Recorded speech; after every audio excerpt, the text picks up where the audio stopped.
The delicate clink of a fork against crystal was the final sound before everything shattered. Elena Prescott knew it. Surrounded by the opulence of her husband's family, where chandeliers glittered overhead and judgment hung heavier than the air, Nathaniel Langston rose from his seat, his voice, once a source of calm, cut through the evening like a blade, delivering 4 words that detonated like a bomb. He dismantled her world. The baby isn't mine.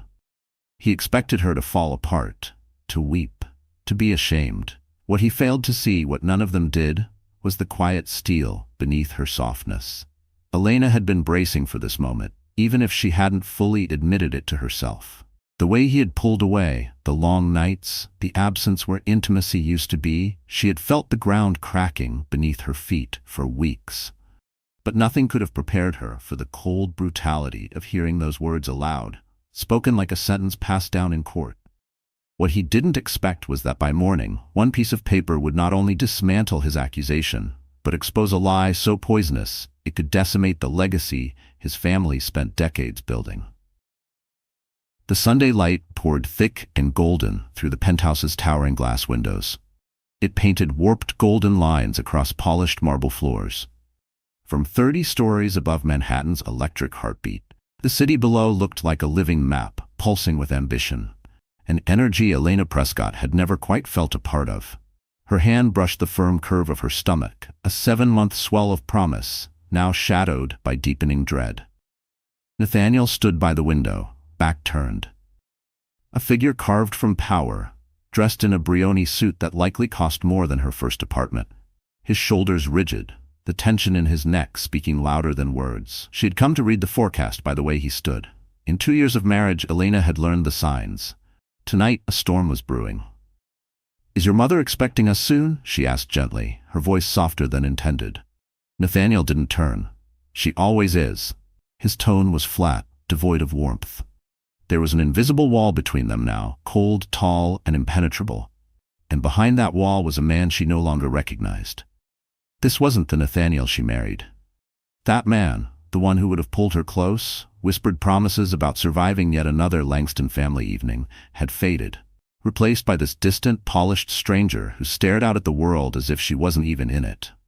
"I was thinking," Elena began, injecting cheer she didn't feel, "maybe after dinner we could start seriously." "Looking at some color swatches for the nursery," Elena said, forcing lightness into her voice. "I found this beautiful sage green, very soothing." "Elena, please," Nathaniel cut her off. When he finally turned to face her, the warmth she once knew was gone. His once open and boyish features were now a mask of polite strain. "Can we not talk about paint colors or nurseries right now?" The words stung, sharp and precise.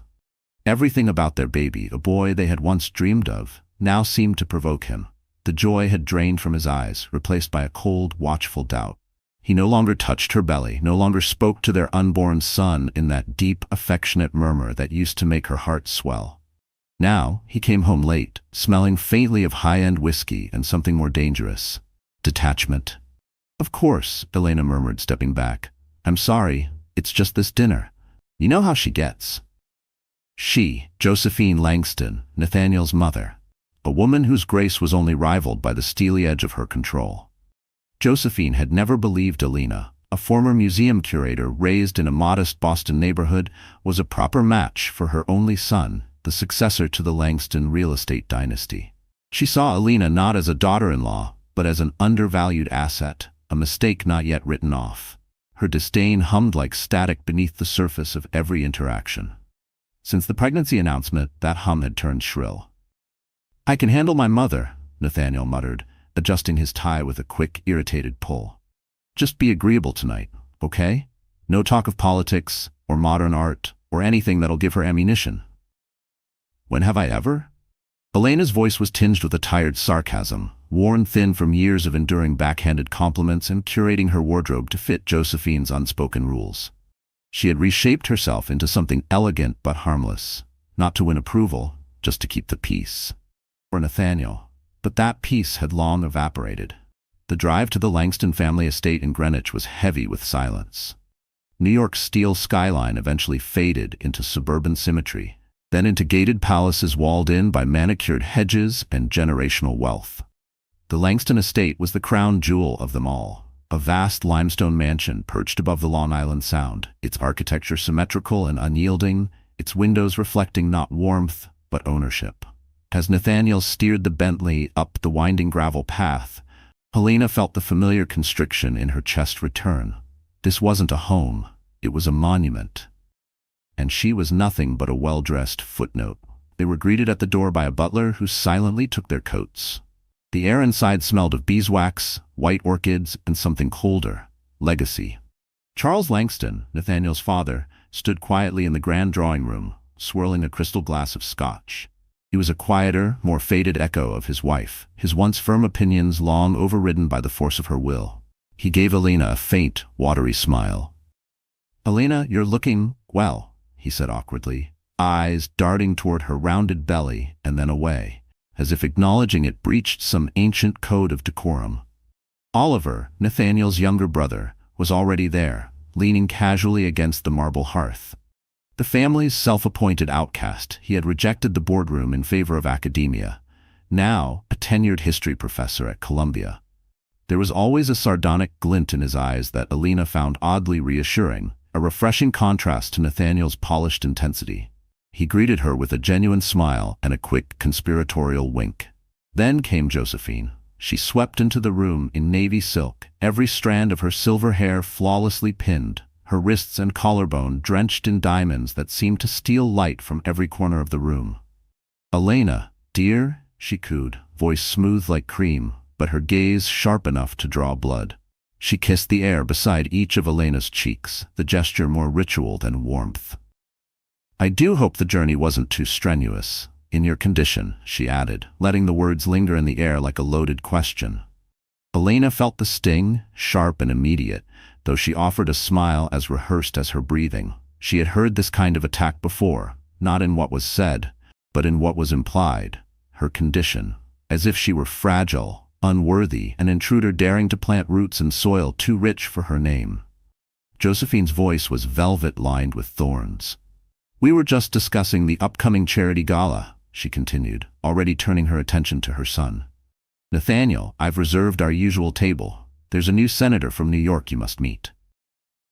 With a light hand on his arm, she led Nathaniel away, seamlessly reabsorbing him into the Langston orbit, leaving Helena marooned in the middle of the massive room. A move Helena had come to recognize, a pointed reminder of her peripheral role. It was choreography now.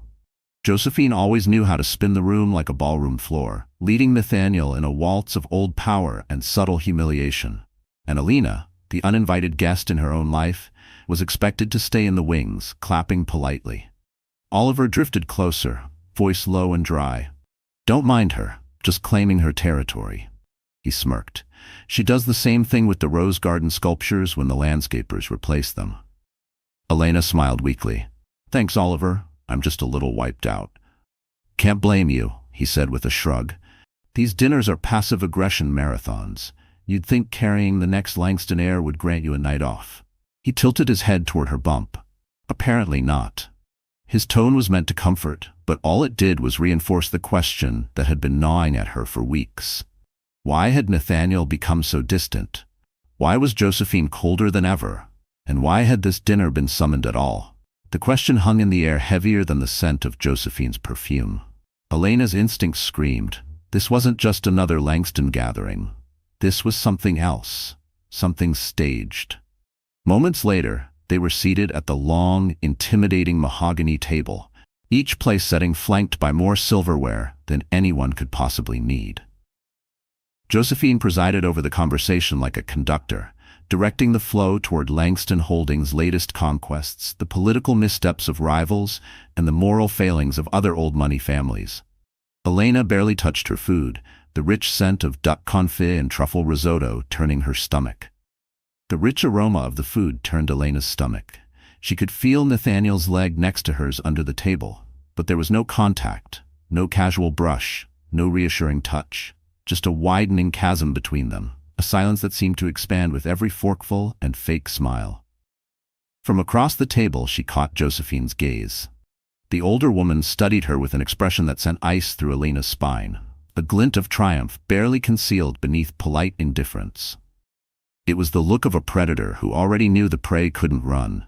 A deep, unnerving chill swept over Elena, colder than the climate-controlled air of the dining hall. Something was very wrong. This wasn't just another strained evening in the lion's den. This was a setup, and she was the one on the chopping block. As silent staff whisked away the remnants of the main course, a dessert plate was set before each guest, warm chocolate lava cake. Nathaniel's favorite.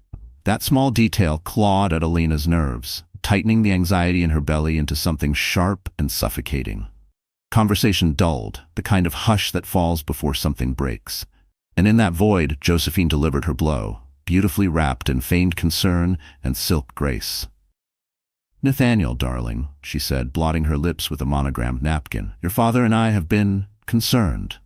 You haven't seemed quite yourself lately, so distracted." Her gaze shifted, piercing Elena briefly with a flicker that was both knowing and malicious. "We were hoping this wonderful news," she continued, voice sugar-dipped.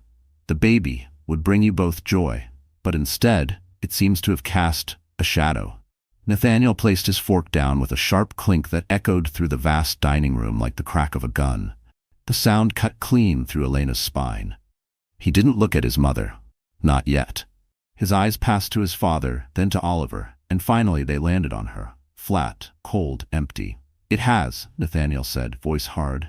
"It's brought a cloud of questions, of doubt." Elena's breath hitched, her pulse suddenly roaring in her ears. Her voice came out as little more than a whisper. "Nathaniel, what are you saying?" Oliver shifted uncomfortably, brows drawn. "Come on," he said. "This really isn't the place."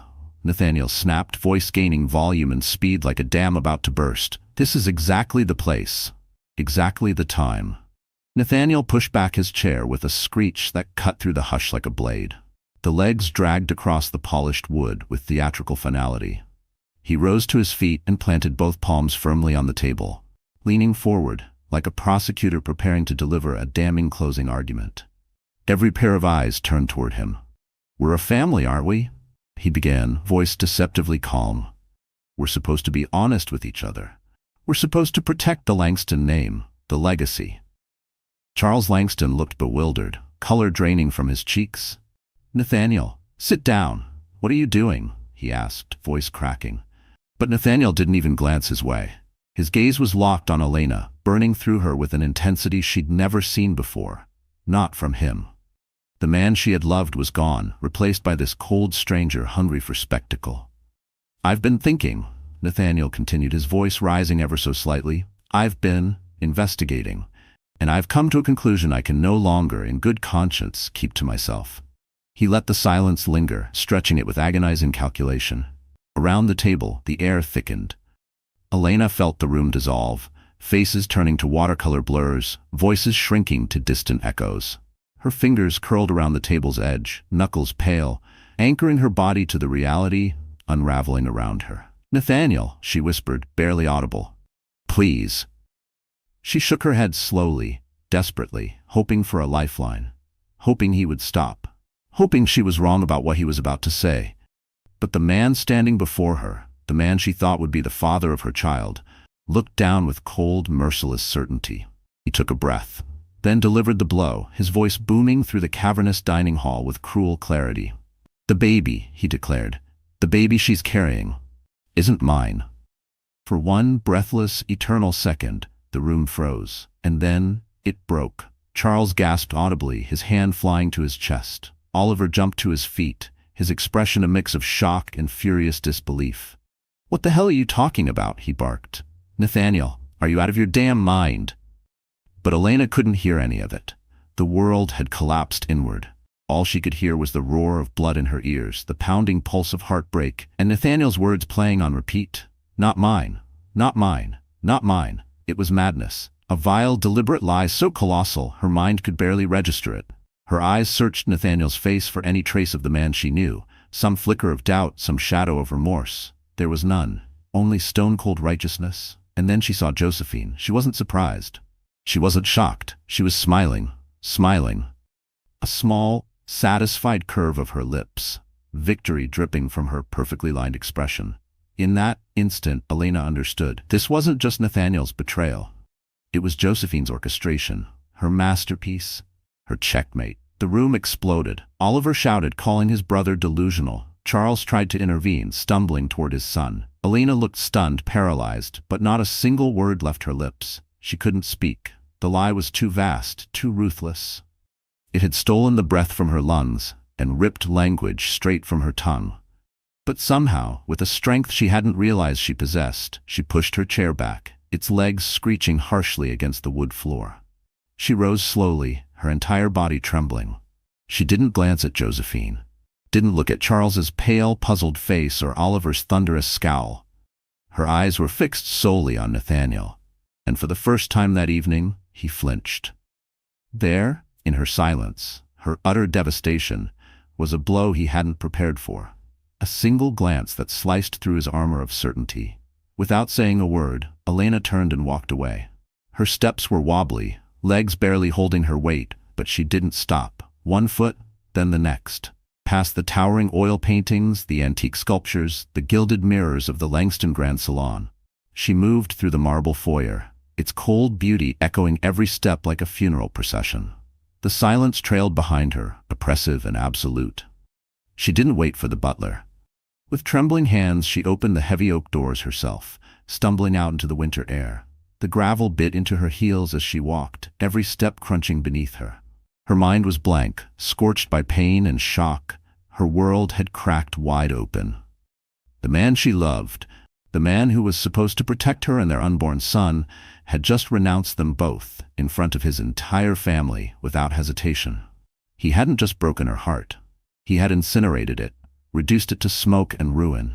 She didn't know where she was going, only that she couldn't stay here.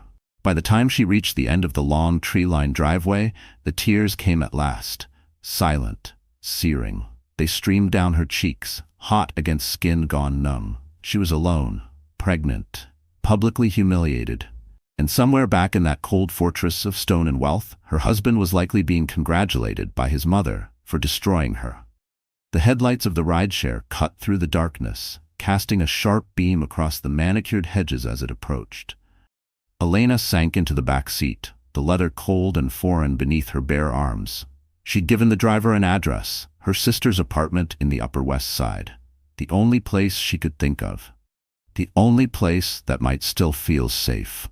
The driver, a kind-eyed man named Gerald, kept checking the rearview mirror. His expression was gentle, an unspoken mixture of pity and concern. He had watched her stumble from the Langston gates, alone, makeup smeared, gown askew. Without a word, he had handed her a bottle of water and a box of tissues. Each sob that shook Elena's frame felt like a blow reverberating through her unborn son. She wrapped her arms protectively around her belly, her whole body folding inward as though to shield him from a world gone hostile. "He's safe," she whispered to herself. The words flickered like a candle in a hurricane of agony. "I will keep him safe." Nathaniel's voice echoed in her skull like shards of glass. "The baby isn't mine." The cruelty of it wasn't in the words alone. It was in the spectacle, the delivery. He hadn't said it during a private argument or in a moment of emotional weakness. No, he had stood in front of his entire family and made it a performance, a public renunciation, a show for his mother. Josephine's smug, gleaming expression was seared into the backs of Elena's eyelids. That subtle, victorious lift of her lips. She had orchestrated this. Elena was sure of it. For months, Josephine had been sowing doubt in expertly veiled comments, casual jabs designed to look like concern. "Are you sure about your dates, dear? First-time mothers often miscalculate." "Nathaniel seems so distracted lately. I do hope you're not overwhelming him with expectations." Elena had brushed them off as typical high society undermining. She had been wrong. She had underestimated the malice behind Josephine Langston's polished exterior. Her sister Sophia's apartment was everything the Langston estate was not: messy, warm, alive. A third-floor walk-up in the Upper West Side, overflowing with books, mismatched furniture, and the comforting chaos of a life driven by passion, not appearances. When Sophia opened the door and saw Elena's tear-streaked face and ruined makeup, she didn't ask a single question.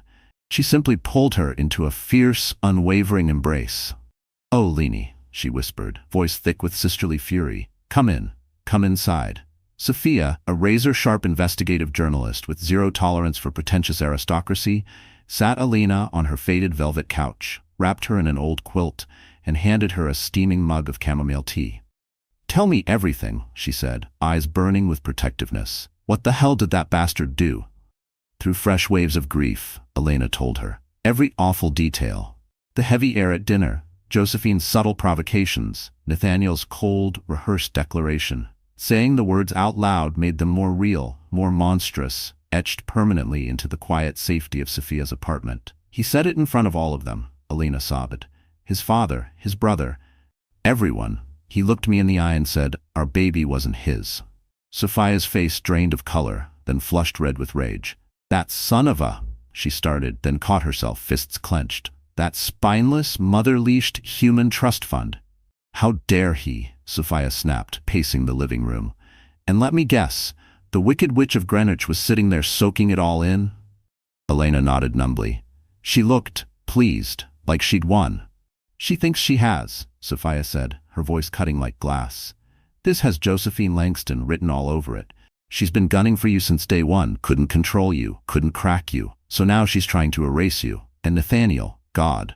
Sophia stopped mid-step and shook her head in disgust. "I never trusted him. That coward. Always chasing power in boardrooms, but turns into a spineless puppet when it comes to his mother. He let her poison him against you." And she was right. Nathaniel, the powerful, eloquent CEO who commanded attention and respect, was utterly, pathetically small in front of Josephine. He had chosen his mother's approval over his wife, over their unborn son. The betrayal was so deep, so absolute, Elena could hardly comprehend it.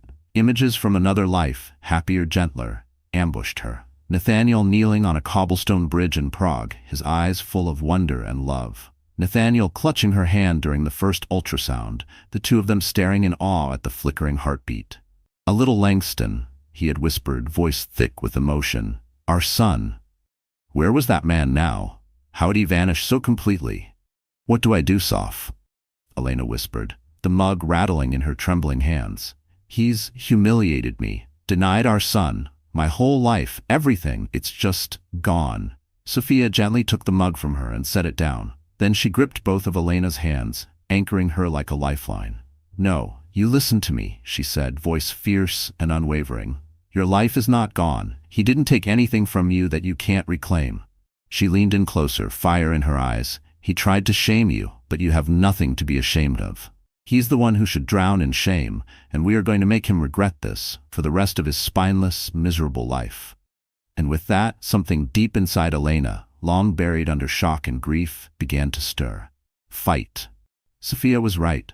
Falling apart was what Josephine and Nathaniel expected, what they wanted. "He has to know he's wrong," Elena said, her voice steadier now, gaining traction. "I can't let this lie stand. Not for me. For my son. My son deserves to know that his father is a liar, but he is not a mistake." "Exactly," Sophia said, eyes glinting. "So we don't sit around waiting for an apology that's never coming. We don't beg, we act. We hit back, with the only weapon they can't twist or bury. The truth." And as those words hung in the air, something else began to take shape. A plan. If Nathaniel Langston had chosen to make a public accusation, then he would receive a public reckoning. Words alone wouldn't be enough. She needed proof. Scientific, irrefutable, immediate. "I need a DNA test," Elena said, her voice calm but electric with newfound power. "A paternity test. Not in a week, not in a few days. Tomorrow." Sophia's eyes widened, and then a slow, fierce smile curled across her face. "Leni, that's brilliant. That's a power move." She grabbed her laptop from under a stack of notebooks. "Okay, let's find it. There have to be labs. Private ones, the kind celebrities and senators call when things go sideways."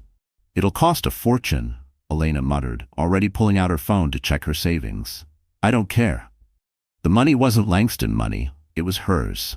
Years of carefully saved salary from her time at the Met, a modest inheritance from her grandmother, quiet, hard-earned independence. "I'll pay whatever it takes." This wasn't just about clearing her name. It was about reclaiming her agency. For too long, Elena had been outnumbered, overruled, and doubted. Now, for the first time in weeks, she felt the stirring of control, sharp and unwavering. For the next hour, they scoured the internet. Finally, they found it. Veritas Genetics. A discreet, high-end lab that specialized in court-admissible results with a 24-hour turnaround. The price was staggering, but they also offered concierge service. A certified phlebotomist could come directly to Elena's location in the morning. The only problem? Getting Nathaniel's DNA. "He'll never agree to it," Elena said quietly, that first flicker of doubt breaking through. "He's convinced himself of the lie. He won't cooperate." Sophia tapped a finger against her chin, eyes narrowing. "We don't need his permission," she said. "We just need his DNA." A toothbrush, a hairbrush, a glass he drank from. Elena's mind raced. Nathaniel was a creature of habit. Every morning he used the same electric toothbrush, always left in the ensuite bathroom of their penthouse. He'd probably gone back there tonight, sliding between their sheets, as if he hadn't just detonated her life hours earlier. The image made her stomach turn. That he could return to the apartment, to their bed, to comfort, while she was gasping for air in the aftermath of his betrayal, made her blood boil. The idea of returning to that apartment made her skin crawl. But the alternative, letting the lie breathe, was worse. "His toothbrush," Elena said, voice steel. "He'll be at the office by 7:30. I can be in and out before he even knows I was there." "It's risky," Sophia warned, though the gleam in her eyes betrayed her admiration. "It's necessary," Helena replied. "This isn't just about reputation anymore, Soph. This is about my son. When he's old enough to ask about this, I need to be able to show him that I've fought, that I didn't let a lie write the first chapter of his story." The plan was in motion. Sophia made the call to Veritas Genetics, scheduling the phlebotomist to arrive at her apartment at 9 a.m. sharp. As the first pale streaks of morning light crept across the Manhattan skyline, Helena felt awake, not tired, not broken. The grief and shock had hardened into something else entirely, something focused and unyielding. She wasn't just Nathaniel Langston's disgraced wife anymore. She was a mother on a mission. And this was war. No more waiting, no more second-guessing. The hollow places that once echoed with doubt had been filled with steel. Elena's pain had crystallized into clarity, and she would wield it like a weapon. The sterile, unnatural silence of the penthouse was the first thing Nathaniel noticed. He'd stumbled in after 1 a.m., buzzed from his father's aged scotch and bloated with his mother's poisonous approval. He had expected to find Elena sobbing on the sofa. He had rehearsed the dismissive, cold lines Josephine had coached him on, words meant to finalize the severing of their lives. But she wasn't there. Her side of the bed was cold, untouched. Her overnight bag was missing. Somewhere deep inside him, behind the self-righteous armor he wore so tightly, something flickered. A pang, a whisper of loss or fear. He shoved it down, buried it beneath Josephine's voice in his head. She ran. "Guilty people run," she'd said last night, sipping champagne like it was communion. Now, at 6 a.m., nursing a splitting headache and the kind of stomach churn that couldn't be blamed solely on alcohol, the silence didn't feel victorious. It felt like judgment. Every inch of the apartment was haunted by her absence. The missing scent of her jasmine hand cream, the quiet clink of her teacup, the way she used to hum under her breath while writing notes in the morning. Gone. The stillness was accusatory, and in that stillness, Nathaniel began to feel the first pangs of something unfamiliar. Regret. The apartment, usually alive with Elena's touches, fresh-cut flowers, soft morning music, the hum of her quiet energy, now felt hollow. Like a mausoleum. He walked into the kitchen and spotted the nursery swatches she'd left on the island, a small fan of sage greens and pale creams, a bright promise of a future. It made his chest tighten. With a single angry sweep, he knocked them into the trash. He showered and dressed for work like a machine, going through the motions without thought. Just before he left, his phone buzzed. His mother. "Nathaniel, darling." Josephine's voice came smooth and calm through the speaker. "Just checking in. I imagine you're feeling some relief, finally getting it all out." "I feel hungover," he muttered, pressing a hand to his temple. "That's to be expected," she said. "It was hard, but it had to be done. You defended the Langston name. Your father's proud, even if he's too cautious to say it." A beat. "Have you heard from her?" "No," Nathaniel replied. "She's gone. Took a bag." "Good," Josephine said, her tone rich with satisfaction. "That's for the best. It's a tacit admission of guilt." The next step, Josephine said crisply, is to have our legal team, Mr. Davenport, draft the divorce papers. We need to move quickly, Nathaniel. She didn't wait for his input. We'll cite infidelity, she continued, and we'll be generous, on paper. A small, quiet settlement to make her disappear. And most importantly, her voice sharpened like a blade, we'll ensure she relinquishes any and all claims, especially any made on behalf of the child. The word child struck Nathaniel like a slap, a jolt, sharp and disorienting, cutting straight through the fog he had been wrapped in for days. The sterile way she said it, as if the baby wasn't real, as if he wasn't once a source of wonder, made something inside him flinch. For a moment, the fog of arrogance and anger lifted. He thought of the ultrasound photo tucked into the back of his wallet, the one he used to pull out every day. A flicker of awe, a heartbeat. Now the memory made his stomach turn. He had memorized the outline of that tiny body. He had cried, actually cried, the first time he heard the whooshing rhythm of their baby's heart. And now he was letting it all be erased, buried under cold legal terms and whispered accusations. Right, he muttered, voice flat. Davenport, I'll have him call you this afternoon. Chin up, my boy, Josephine said, her tone softening into that strange, aristocratic affection she used when she wanted to be obeyed. You dodged a bullet, a common little gold-digging bullet. She paused for effect. Now go to work. Remind them who you are. You're a Langston.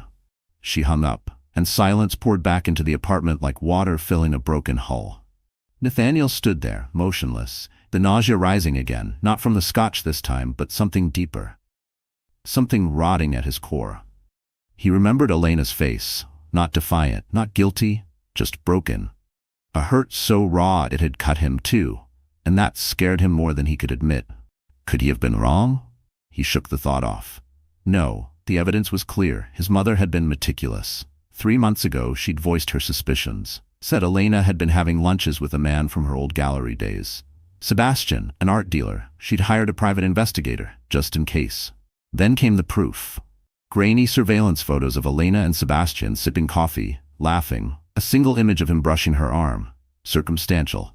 But Josephine had turned it into a damning indictment, spun it like silk into a betrayal. The final blow came a week ago, an envelope, hand-delivered to Nathaniel by the investigator. Hotel records, a boutique suite booked in Sebastian's name, on a day Elena had claimed to be attending an art symposium. She's clever, Josephine had said, shaking her head. Manipulative. She thought she could pass off another man's child as a Langston, secure herself forever. Then the voice he remembered clearest of all, soft with motherly grief. I'm so sorry, Nathaniel. I'm so sorry you have to carry this burden. And he had believed her. He hadn't questioned, he hadn't asked. He'd simply swallowed the poison and let it fill every space where love had once lived, fueled by outrage, by humiliation. He'd let Josephine steer his fury, aim it, fire it, like a weapon. He was almost out the door when his phone buzzed again. Ethan. Nathaniel rolled his eyes and ignored it. Then it buzzed again and again. On the fourth call, he finally answered with a growl. What, Ethan? You're a coward and a fool, came his brother's voice, sharp and unsparing. I hope you're proud. You didn't just hurt Elena, you destroyed her. For what? A pat on the head from Mom? You don't know what you're talking about, Nathaniel snapped, jaw tight. I have proof. Proof? Ethan's voice rose. A folder full of trash from one of Mom's pet detectives? Did you even talk to Elena? Did you ask her one question before you tore her apart in front of everyone? I didn't have to, Nathaniel shot back. The evidence was clear. No evidence is clear, Ethan countered, voice trembling with fury, when you only look at one side of it. Nathaniel's hand froze on the doorknob. I called Sebastian this morning, Ethan said. You did what? Nathaniel demanded. I know him, you idiot. NYU buys art from his gallery. He's gay, Nathaniel. He's been with his partner for 10 years. Nathaniel blinked. The symposium you were so suspicious of? Ethan continued. It was a fundraiser for LGBTQ youth in the arts. I know, because I donated to it. He didn't stop there. He and Elena are friends, colleagues. He was helping her plan a surprise for you. A commissioned painting for the baby's nursery from a new artist she's obsessed with. That's why it was a secret. The floor beneath Nathaniel might as well have vanished. Every word from Ethan landed like a blow, dismantling everything he thought he knew, unraveling the poisonous narrative Josephine had spun. And the hotel? Nathaniel croaked. What about that? The fundraiser was held there, Ethan said, quieter now. In the ballroom. Silence. Mom played you, Nathaniel, he added, his tone softening just enough to show pity. She's been trying to push Elena out since the wedding. She saw her opening, and you handed her the keys. Nathaniel dropped onto the bench in the foyer like the wind had been knocked from his body. The phone slipped from his fingers. It couldn't be true. His mother wouldn't. She couldn't have lied to him like that. But the evidence, real evidence, was right there, in Ethan's words. It had all been lies, and he had believed every single one. Josephine's cold satisfaction, her rush to involve lawyers, her dismissal of Elena's pain, and Elena, God, that face, that devastation, that truth in her eyes. She had been innocent, and he had destroyed her. Not just wrong, not just cruel. He had been a monster. He had allowed his own fear, his mother's venom, and his insecurities to corrupt his love into something toxic. Panic surged in his chest. He had to find her. Now. His hands trembled as he grabbed the phone, fingers clumsy and frantic as he typed her name. He hit call. It went straight to voicemail. Nathaniel called again, still voicemail. Frantic, he fired off a text. Elena, please, we need to talk. I think I've made a terrible mistake. No response. The message sat there with a solitary blue checkmark, delivered but unanswered. It mocked him. He had spent a lifetime building fortresses of wealth and control around himself, wielding power like a weapon. But in that moment, Nathaniel Langston had never felt so small, so utterly, terrifyingly powerless. He didn't know where his pregnant wife was, and a cold certainty gnawed at him. He might have just lost her. And their son. Forever. The email arrived at 10:17 a.m. Its soft chime sounded unremarkable, but for Elena, it was seismic. Subject line, Veritas Genetics, Case VG743B, expedited paternity results. She and Sophia sat on the couch, buried under layers of quilts and cushions like children sheltering from a storm. Elena hadn't slept. The morning had passed in restless pacing, each step hammering her resolve deeper into place. The phlebotomist had come and gone, professional, discreet, precise, leaving behind nothing but a cotton ball taped to the crook of Elena's arm and a void of nervous anticipation. The courier dispatched to the penthouse had succeeded. He retrieved the head of Nathaniel's toothbrush, a strange act of espionage that left Elena feeling both empowered and hollow. And now, the truth was here, locked inside a password-protected PDF. This is it, Sophia said, her voice tight. You ready? Elena drew a long, ragged breath. Was she ready? She knew what it would say. She knew. But seeing it written, black and white, unarguable, felt like stepping off a ledge. There would be no turning back after this. Whatever flicker of hope had remained, that Nathaniel would realize his mistake, apologize, beg forgiveness, would be extinguished. This was no longer a misunderstanding. This was war. And this document was her declaration. Open it, Elena said, her voice firm. Sophia typed in the password. The file blinked open. A sea of sterile text filled the screen. Technical language, genetic sequences, numerical codes, but Elena's eyes jumped to the bolded summary at the bottom of the first page. Analysis of the DNA profiles for the alleged father, N. Langston, and the fetus demonstrates a genetic match. The probability of paternity is 99.998%. The words pulsed off the screen. Elena read them once, twice.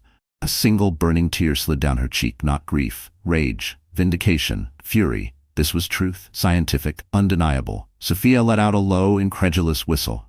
Well, there it is, she said. The nail in his coffin. Sophia studied her sister carefully, eyes flickering with protective concern. So what's the plan? She asked quietly. You send him the report, forward it to his lawyer, plaster it on every billboard from Tribeca to Soho? Elena closed the laptop with a quiet, definitive click. The storm that had churned inside her for hours had passed, leaving behind something colder, clearer. This wasn't about revenge. It wasn't even about justice. It was about truth, delivered with dignity. An email felt too sterile, too transactional, too easy. Nathaniel had publicly humiliated her in front of his family. She would return to the same battlefield and deliver her truth in person. I'm going back, she said simply. To the estate? Sophia blinked, alarm creeping into her voice. Leni, are you sure? You're really going to walk back into that nest of snakes alone? I won't be alone, Elena said, her hand settling gently on her belly. And I'm not the woman who left that house last night. She stood, walked to the small closet where Sophia kept a few of Elena's clothes for emergencies. She pulled out a dress, crimson, elegant, unapologetic, a color Josephine Langston despised. It wasn't just a dress, it was a statement of boldness, of life, of defiance. She wasn't dressing to impress. She was dressing to reclaim her voice, her power, her right to stand tall in a house that had tried to silence her. Every thread of that dress felt like armor. "I'm not going there to ask for him back," she said, her voice clear, strong, unfamiliar even to herself.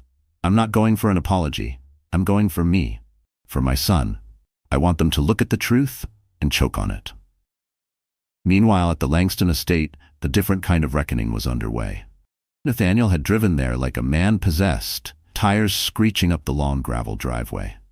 After his call with Ethan, he had stormed into his father's study, pale and shaking. "Where is she?" he barked at Josephine, who stood at the window arranging a vase of pale roses, her expression the picture of composed elegance. She didn't look up. "Nathaniel, your voice," she said cruelly. "There's no need to get hysterical. She's likely holed up with that sister of hers, plotting her next move. It's what her kind does." "Her kind?" he repeated, voice cracking. "You lied to me about everything." Josephine finally turned, her eyes narrowed. "I did what was necessary to protect you, to protect this family. You hired a PI who fabricated a report. You manipulated me. Sebastian is gay, Mom. The hotel was for a charity event." His voice spiraled upward, the words tumbling out fast and broken. For the first time, Josephine's mask faltered. A flicker of unease flicked across her face, but then her defenses reassembled in a blink.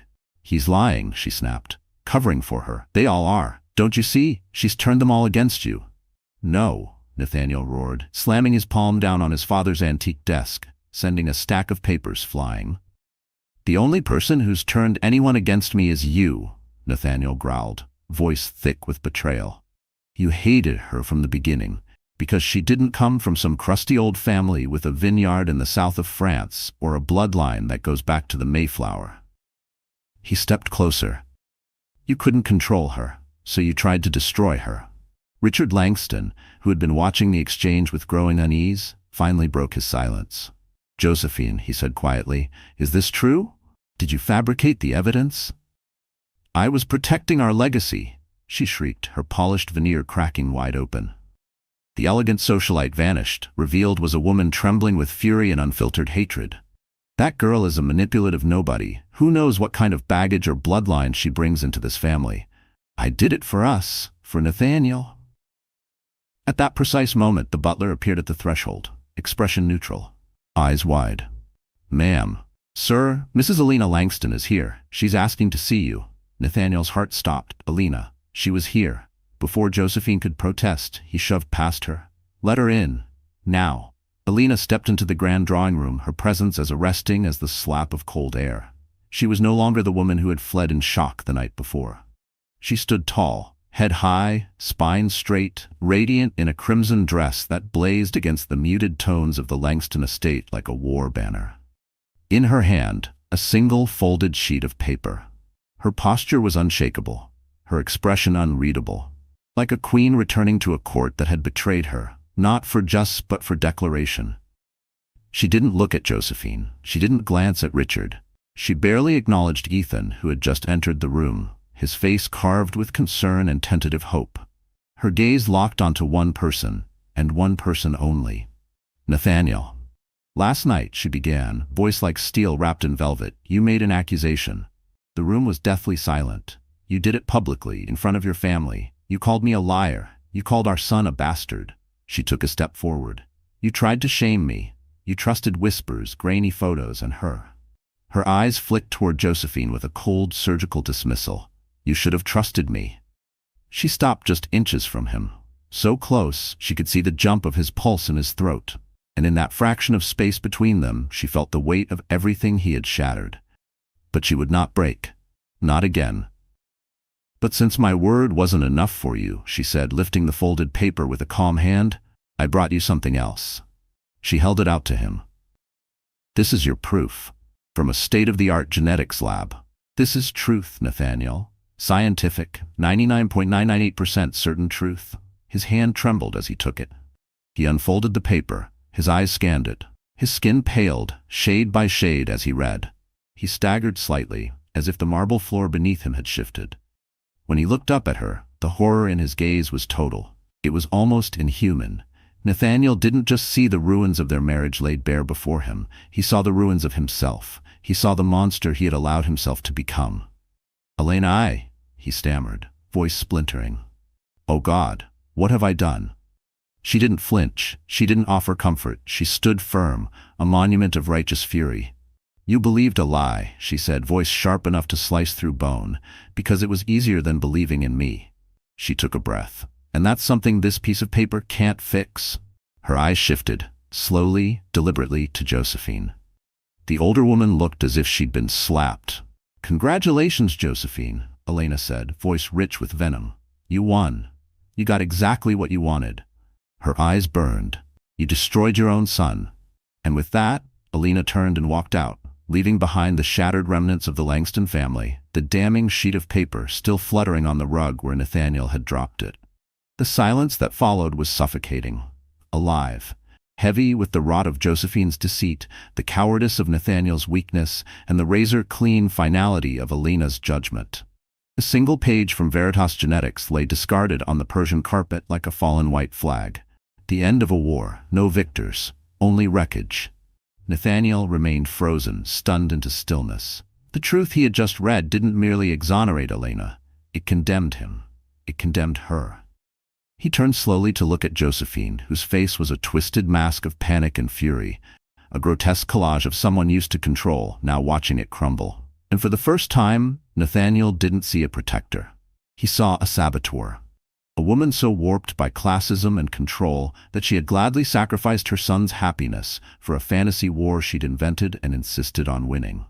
It was Richard who moved first, the quiet, passive patriarch, the man who had lived his life in the long shadow of his wife's dominance. He crossed the room, stooped, and picked up the DNA report. His hand trembled slightly as he scanned the page. Then he looked up, right at Josephine. His pale blue eyes, so long dulled by deference, now blazed with something cold and unfamiliar. "All these years, Josephine," he said, voice low but unyielding. "All these years I let you run this family, run my life." A pause. "I stood by while you drove a wedge between our sons. I stood by while you treated that intelligent, kind young woman with nothing but contempt," Richard said, his voice steadier now, fueled by a fire years in the making. "But this is monstrous. To do this to our grandchild, to our son?" He shook his head, the disgust on his face unmistakable. "I'm done. We're done." Then, without another word or backward glance, Richard Langston walked out of the room. His quiet, final departure landed harder than any shouting match could have, a resignation, a reckoning. Josephine was left standing alone, the last pillar of her crumbling empire of manipulation. Nathaniel didn't say a word. He didn't even look at her. He turned and bolted from the room, from the house, heart pounding with one desperate thought pulsing through his veins. Find Elena. He saw her. At the edge of the estate's long, winding driveway, she was about to get into Sophia's car. "Elena, wait!" he shouted, his voice cracking with urgency as his designer shoes crunched across the gravel. The car door had closed, but the engine hadn't started. Elena stepped out again. She didn't move toward him. She didn't speak. She simply stood, tall, unmoving, unreadable, a judge without mercy. Nathaniel stopped a few feet from her, out of breath, out of excuses. "Elena," he gasped, "I am so sorry. I know that word means nothing right now. I know I've destroyed everything. I was a fool. I was weak. I let her poison everything between us." His voice broke. "There's no excuse, no justification for what I did. To you, to our son." Tears streamed down his face, real tears, unfiltered shame, raw self-loathing. "Please," he begged, "tell me what I can do. I'll leave the family. I'll walk away from the company. I'll spend the rest of my life proving myself to you, earning back your trust." Elena listened. Her face was carved from something ancient and unbreakable. The man in front of her was the man she had once loved. But the memory of the cold, cruel stranger from the night before was burned too deeply to forget. "There's no fixing this, Nathaniel," she said quietly, steady, unshaking. "You can't unsay what you said. You can't undo the humiliation. You can't erase the fact that, when it came down to it, between me and your mother's lies, you chose her." She stepped closer. You didn't just doubt me, she continued. You sentenced me. No questions. No defense. Another breath. The man I married would have trusted me, would have defended me. That man? He's gone. Maybe he never existed. Nathaniel flinched. No, he's here, he pleaded, reaching for her. She stepped back, out of his reach. I love you, Elena, he whispered. I love our son. Nathaniel's voice cracked. Do you? Elena asked, her tone sharp but trembling, a flicker of pain finally escaping through her composure. You have a funny way of showing it. Love isn't a weapon, Nathaniel, and trust, it's not something you buy back with apologies or grand gestures. It's built in the quiet, everyday moments, and you and your mother have bulldozed every single one of those into the ground. Her voice trembled only once, the ghost of their shared hopes echoing in the silence between them. Then, just as quickly, it hardened again, resolute. She opened the car door. I'm not filing for divorce tomorrow. I'm not going to fight you for money. That's what your mother would expect. Her voice was steady now, measured, unwavering. Instead, I'm going to do what's best for my son. I'm going back to my sister's apartment, and I'm going to focus on having a healthy, peaceful pregnancy. Something you've made impossible in our home. She paused, then delivered her final terms. You will provide for your son. You will have the chance to be his father. But whether you'll ever get the chance to be my husband again, she looked him dead in the eyes. The same eyes that once promised her forever. That's a decision I haven't made yet, and it's not one you get to influence. You don't get to fix this, Nathaniel. You have to live with what you broke, and I have to decide whether I can ever live with you again. With that, she got into the car. Sophia shot Nathaniel a withering look, a silent declaration of disdain, before she started the engine and pulled away. Nathaniel stood there, rooted in place, alone in the long, empty driveway of a house that no longer felt like a home. The silence around him wasn't just the absence of her. It was the echo of every word he hadn't trusted, every truth he'd refused to see. As the car disappeared down the road, Elena didn't look back. There was sorrow in her chest, yes, a profound, aching sadness, but also freedom. She had walked back into the lion's den and emerged not broken, but reborn. Stronger, clearer. She hadn't just walked away from a gilded cage, she had reclaimed her power. The road ahead was uncertain.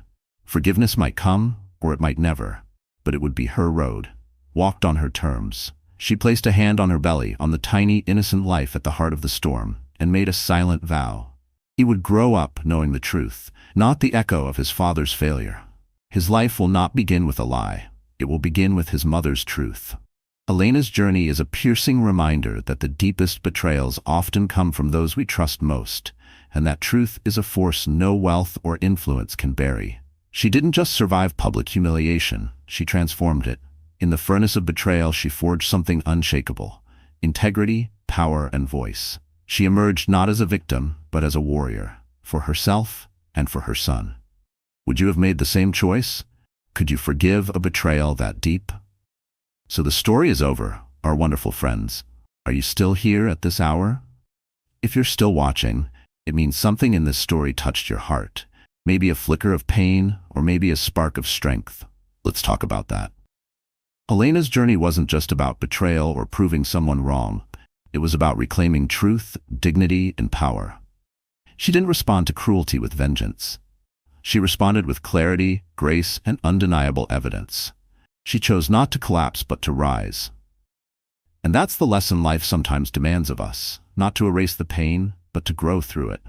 So many of us have been in places where our voices were doubted, where trust was shattered, where love turned into silence. But what if we saw those moments not as ends, but as new beginnings? As Brené Brown once said, owning our story and loving ourselves through that process is the bravest thing we'll ever do. Elena did just that. And in doing so, she reminds us that no matter how painful the betrayal, we still have the power to define the narrative, to stand back up, to walk out of the lion's den, not broken but reborn. This isn't just her story. It could be yours too. And maybe, just maybe, someone watching this tonight needs to hear that their pain doesn't get the final word. That healing is possible, that your truth matters. So if this touched you, if you felt even a sliver of connection, please like this video, share it with someone who needs courage tonight, and don't forget to subscribe to our channel. We tell stories that matter because your heart matters. Until next time, take care of yourself, speak your truth, and never ever forget, you are stronger than they think. It was the kind of storm that scrubs streets bare, but on the manicured lawns of the Mercer estate, it was a storm of betrayal no amount of rain could ever cleanse. At 11:47 p.m., Elena Vasquez, 7 months pregnant and clad in nothing but a silk nightgown, heard the click of the deadbolt behind her. The final metallic snap of her life splintering apart. Her husband, tech billionaire Julian Mercer, had just thrown her into the downpour. He called her a liability. He didn't realize that by morning, the liability he cast aside would become the very architect of his downfall. This isn't just a story of heartbreak. It's the story of how a woman with nothing left to lose took on an empire and uncovered a deception so massive it would bring industry giants to their knees. The Mercer estate wasn't a home. It was a declaration perched atop the highest hill in the gated enclave of Highgrove Hills, New York. The mansion was a vision in glass, steel, and immaculate white marble. It had more windows than walls, all designed to look out over the Hudson Valley, the kingdom its master, Julian Mercer, had claimed. But from the inside, especially on a night like this, it felt less like a palace and more like a beautifully constructed prison. Julian Mercer, at 36, was the wonderkind of the tech world. His company, Neuron Systems, had revolutionized cybersecurity with its predictive AI, Sentinel. He was brilliant, relentless, and radiated a charm so potent it could twist the world to match his will. He moved through life with the calm assurance of a man who'd never been denied. His wife, Elena Vasquez, had always been the heart to his calculated logic. They'd met in a computer engineering seminar at NYU, long before the private jets and Forbes features. She was a prodigy too, an ethical hacker with an instinctive command of system design. In those early years, her ideas were the silent beams on which Julian built his empire. He was the face, the visionary, the closer. She was the quiet genius in the shadows. She had sacrificed a promising career to support his rise, believing their union was an unshakable stronghold. But even fortresses can morph into prisons. The storm outside was biblical. Sheets of rain hammered the glass walls, each drop like a tiny fist. Thunder rolled through the minimalist halls, but inside, a different kind of storm was brewing. One of silent dread. Elena, her hand resting gently on the swell of her belly where their son slept, watched Julian pace the floor. He hadn't said a single word to her in over 3 hours, not since he'd stormed back from an emergency meeting at the company's Manhattan headquarters. His face, usually composed and unreadable, was drawn tight, pale with tension. His jaw flexed with silent fury. The air between them was electric, the kind of charged stillness that could cleave metal.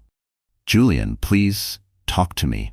Elena's voice came out as a whisper, barely cutting through the howl of wind that battered the floor-to-ceiling windows. "What happened? What's wrong?" He didn't turn to face her.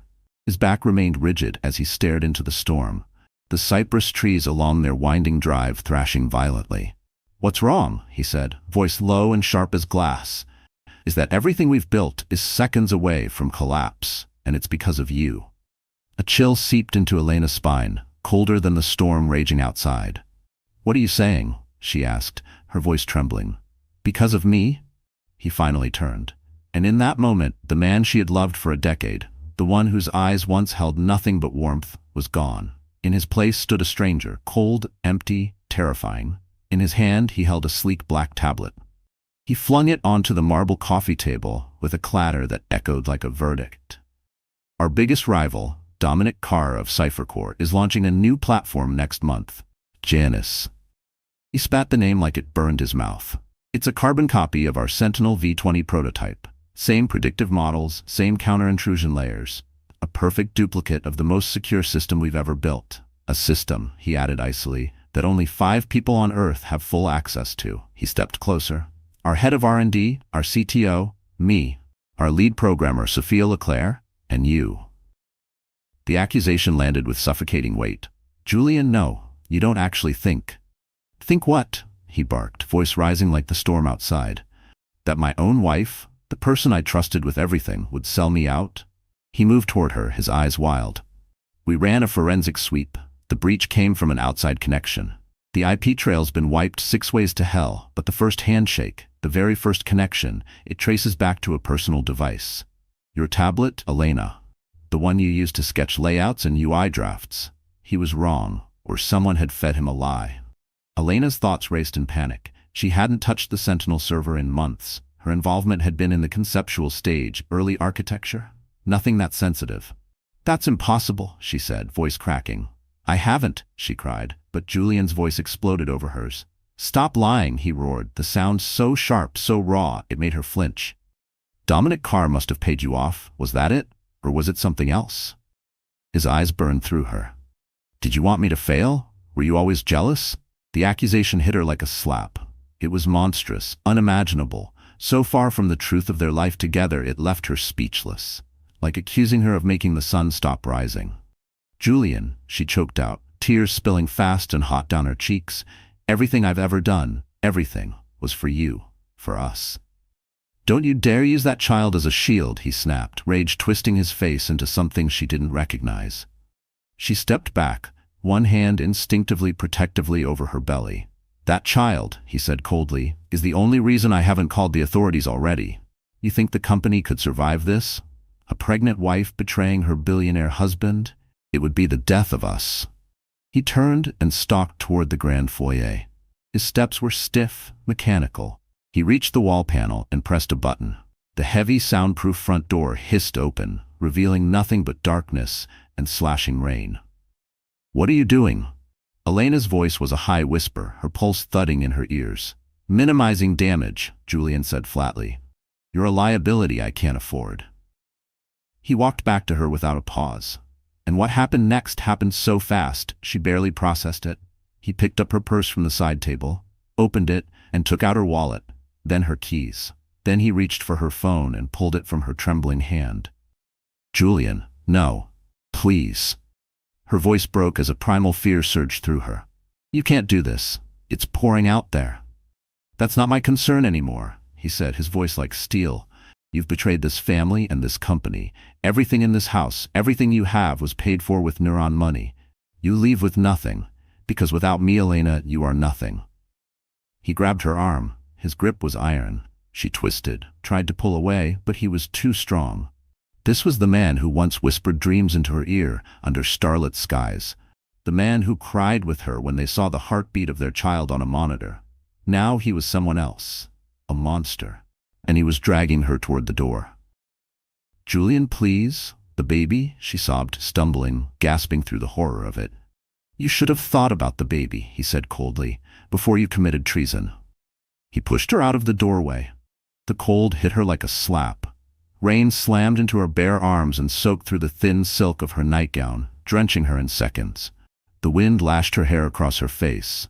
She turned, one hand bracing the doorframe, her face frozen in disbelief and horror. I didn't do this, she sobbed, her voice cracking. I swear to you, Julian, I love you. Someone is framing me. For a brief second, something flickered in his eyes. Doubt, maybe even pain. But it vanished just as fast, replaced by that same impenetrable ice. He looked down at her, drenched, trembling, a ghost of the woman he once claimed to love, and said the words that would haunt her forever. The evidence is absolute. Goodbye, Elena. Then he pulled the heavy door shut. The lock clicked into place like a bullet through the heart of the universe. She stood there shivering. For how long, she didn't know. Her nightgown clung to her skin, outlining the curve of her belly. The wind howled around the edges of the house like a chorus of mourning. She reached out, fingertips still hovering in the air where the door had been. For a fleeting moment she thought, hoped he'd open it again, that this was all some twisted mistake, that he'd come back to his senses. But only silence answered, cold, relentless, final. She was barefoot, standing on sharp gravel that bit into the soles of her feet. She had no phone, no money, no one to call. She looked up at the towering glass estate, its lights warm, golden, beautiful. Her home, her life, her love, all stolen in minutes by a lie. A lie so convincing it had transformed her husband into a stranger, a monster. Despair settled in her gut like lead. She could lie down, let the storm swallow her whole. But then, there it was, a tiny kick, a flutter inside her womb. The baby, a small, fierce reminder that she wasn't alone, that something depended on her. that this wasn't just her fight anymore. She let out a shaky, gasping sob. Then, she turned her back to the glowing house, the glass prison, and began walking. One barefoot step after another down the long, winding driveway into the darkness. She didn't know where she was going. She only knew she couldn't stay. The past was a sealed vault. The future, a terrifying abyss. And as she vanished into the rain-soaked night, she had no idea that the lie Julian so carefully constructed was about to unravel in the most public, devastating way imaginable. The storm had only begun. The mile-long driveway stretched ahead of her like a frozen wasteland, each piece of gravel sliced into her skin. The rain was relentless, like a weight trying to bury her. By the time she reached the towering iron gates at the edge of the estate, she was trembling uncontrollably, not just from the cold, but from a grief so deep it felt terminal, like a sickness without cure. The world beyond the Mercer estate was little more than a blur of headlights and slick black asphalt. She was invisible now, a ghost haunting the edges of her own shattered life. Sheer instinct, a primal need for safety, kept her feet moving. She remembered a small 24-hour cafe a few miles down the road, a quiet roadside diner where she and Julian had once stopped for coffee, laughing in a life that now felt like a faded photograph of strangers. The distance was impossible in her condition, but it was the only destination her fractured mind could summon. She'd barely gone a quarter mile when headlights slowed beside her. A beat-up old sedan, the kind you'd never see in this neighborhood of Teslas and blacked-out Bentleys. She stiffened, bracing herself to run, but her body had nothing left to give. The passenger window rolled down with a mechanical wheeze. "Ma'am, are you okay?" The voice was raspy, weathered with age but full of concern. She looked over and saw a man, late 70s, with a face lined by time and a crown of wild white hair. He looked like someone's grandfather. Familiar, safe. "Please, don't hurt me," she stammered, her teeth chattering so hard it made her words brittle. The man's eyes widened, alarmed. "Good heavens, child, no. You're soaked to the bone and my God, you're pregnant. Get in before you catch your death." Hesitation warred with desperation, but the warmth in his eyes, it was the first kindness she had felt in hours. Sobbing with a mix of fear and fragile relief, Elena stumbled toward the door and collapsed into the seat. The interior smelled of old books and peppermint. "My name's Elias Vance," the man said gently, reaching into the back seat and pulling out a worn wool blanket. He wrapped it carefully around her shaking shoulders. "What happened to you? Where's your husband?" The word hit her like a fresh wound. He threw me out," she whispered. The shame of it flamed on her cheeks. Elias's soft expression hardened. He didn't pry, didn't press for details. He simply gave a small, knowing nod, his jaw tight with restrained anger. "Some men are fools," he muttered. "Some are monsters. Let's get you warm and safe. The rest we'll figure out later." And with that he drove, not to a hospital, not to a police station, but to a small, cluttered bungalow nestled in the quiet outskirts of northern New York. It was the complete opposite of the Mercer mansion, warm, lived in, filled with the scent of tea and old paper. Books were stacked on every available surface. Elias Vance, she would later learn, had been a constitutional law professor at Columbia, a man who had spent his career fighting for the overlooked and unheard. He made her a cup of sweet tea, found a soft, oversized sweatshirt and a pair of sweats for her to change into, and gently cleaned and bandaged the cuts on her feet with the practiced care of someone who had done this before. Paternal, patient. For the first time, Elena allowed herself to collapse, to unravel. The story came pouring out, broken sentences, hiccuped sobs, raw gasps, the accusation, the betrayal. Julian's eyes gone ice cold. Elias listened without a word, but his expression remained alert, sharp behind his glasses. When she finished, he leaned back and said quietly, "This isn't just a marital meltdown, Elena. This is a corporate execution. He didn't just kick you out. He erased you, strategically. No phone, no wallet, no access to your accounts, no identity. He made you a non-person." His words hit like a second slap of cold water. "But he thinks I betrayed him," she said helplessly. "He has evidence." "Evidence can be forged," Elias said, calm but certain. And a man like Julian Mercer, founder of a tech company built on predictive data models and digital manipulation, knows that better than anyone. He's either orchestrating a world-class lie or he's been played. Elias looked thoughtful. Given how he treated you, the woman carrying his child, I'm not inclined to give him the benefit of the doubt, but for your sake, we must consider the possibility that he's being manipulated." "By who?" Elena asked, still stunned. "Who would want this?" "Dominic Carr, of course," Elias said, lacing his fingers together. "He's the obvious one to benefit, but this is too surgical, too neat. The breach traced directly to your device, it feels intimate." He fixed her with a level look. "Who at Neuron Systems dislikes you, Elena? Or more importantly, who gains the most with you gone?"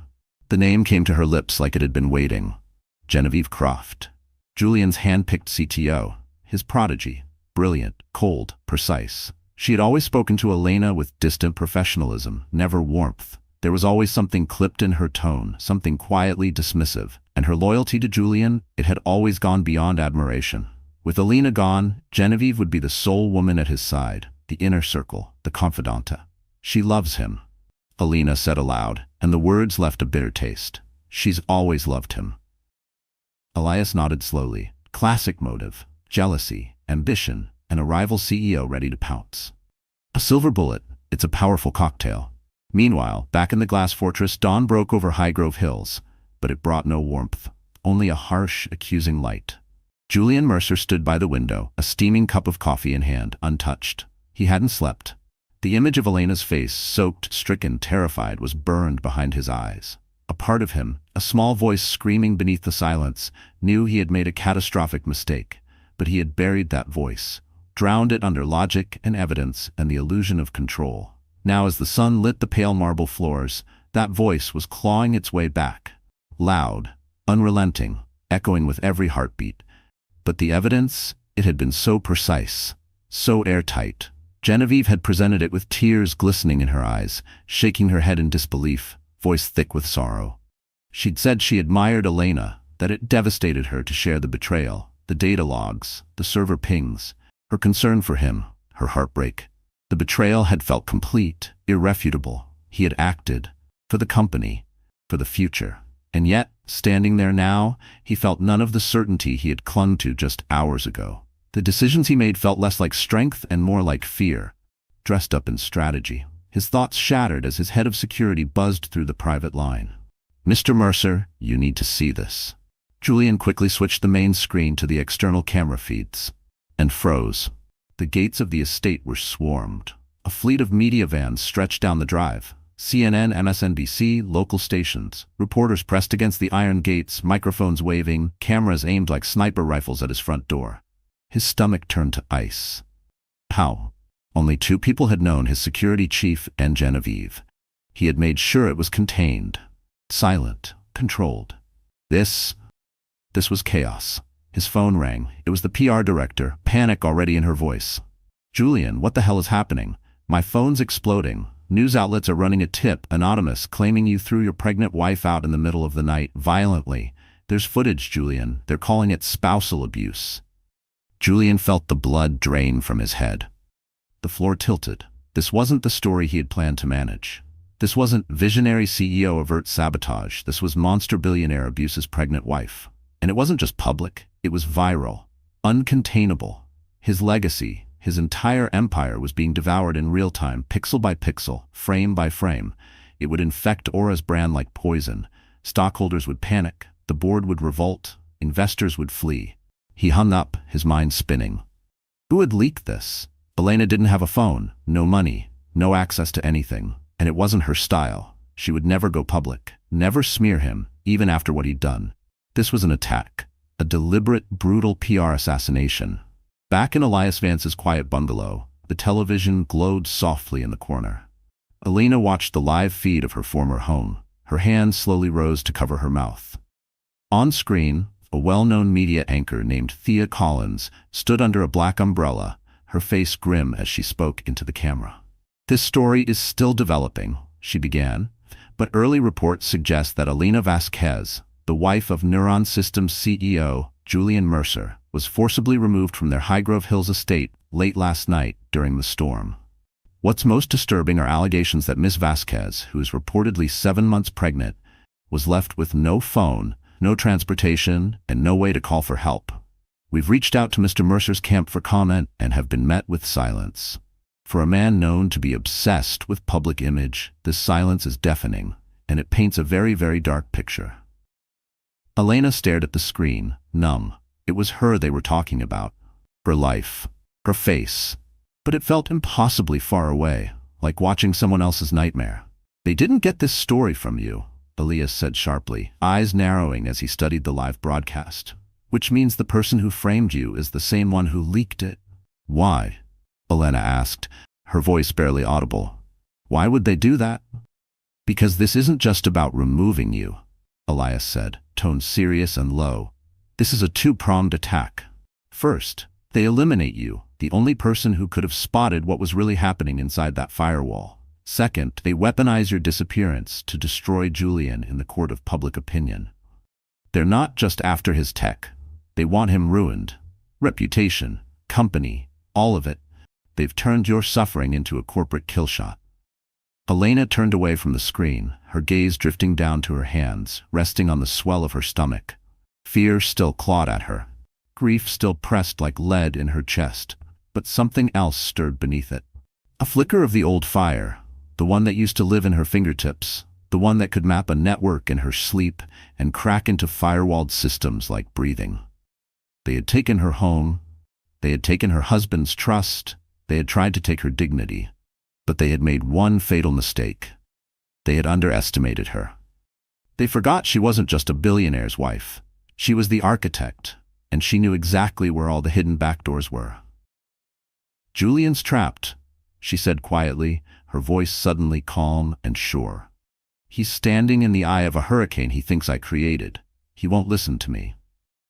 No, he won't, Elias agreed. I'm not going to talk to him, Elena said, her eyes locking with Elias's, clear and razor-sharp. I'm going to find the proof. I helped build the security infrastructure of that entire company. I know its flaws, I know its secrets, Elena whispered, her voice low but firm. They think I'm out in the storm, broken, but they've just handed me the one thing I never had inside that glass prison, freedom. And I'm going to use it to find the truth. The rules had changed. This wasn't a marital collapse anymore. This was war. And Elena Vasquez, with nothing but a borrowed sweatshirt, a brilliant legal mind beside her, and a child growing inside her, was stepping onto the battlefield. While the media laid siege to the Mercer estate, Elena found sanctuary in the quiet, book-cluttered chaos of Elias Vance's study. It was a war room disguised as a professor's retreat, and for the next 48 hours it became her entire universe. The windows were closed, the air heavy with dust and old paper, but inside her chest something had cracked open. Focus, fierce and cold, had replaced grief. The old wool blanket Elias had wrapped around her shoulders still clung there, not just for warmth now, but as armor. Sleep was not an option. Fueled by sweet tea and a fire in her gut, she prepared to become a ghost in the very machine she helped create. Julian's a creature of logic, she told Elias, who sat across from her, yellow legal pad in hand, scribbling everything. The evidence against me must have been flawless, unshakable. A simple fake email wouldn't cut it.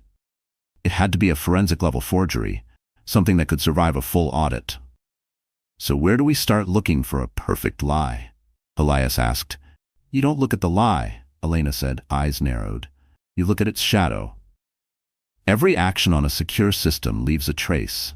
Even deleting those traces leaves metadata. Genevieve is brilliant, but arrogant. She'd make the forgery perfect. But she might get sloppy with the cleanup. Or she left herself a backdoor. Her voice sharpened with certainty, not hope, but instinct. The kind that lives in the bones of those who've built systems others only dream of breaking. Elias brought out an old encrypted laptop, a relic from his days consulting on federal cybersecurity cases. It was outdated, heavy, but completely untraceable. Elena's fingers flew across the keyboard. Her muscle memory took over. She wasn't hacking neuron systems. She didn't have to.